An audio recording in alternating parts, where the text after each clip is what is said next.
পাচারের অর্থ ফেরত আনতে দুদকের আইনি সহায়তার অনুরোধ সংক্রান্ত ২৭টি চিঠির জবাব পাওয়া গেছে ৫টি দেশ থেকে। ২০০৮ সাল থেকে এ পর্যন্ত MLAR নামে এমন ৭১টি চিঠি ১১টি দেশে পাঠিয়েছে দুর্নীতি দমন কমিশন দুদক।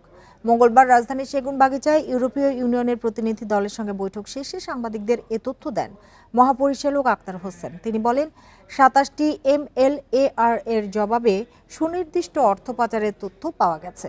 যুক্তরাষ্ট্র, যুক্তরাজ্য, কানাডা, সিঙ্গাপুর ও সাইপ্রাস এসব জবাব দিয়েছে, যা আদালতে উপস্থাপন করা হয়েছে। তবে মামলার স্বার্থে এখনই বিস্তারিত তথ্য প্রকাশে রাজি নয় দুদক।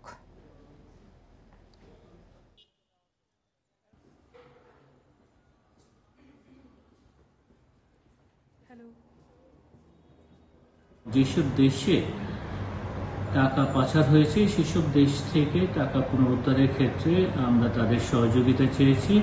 তারা আমাদেরকে এ বিষয়ে সর্বাত্মক সহযোগিতা করার প্রতিশ্রুতি ব্যক্ত করেছেন।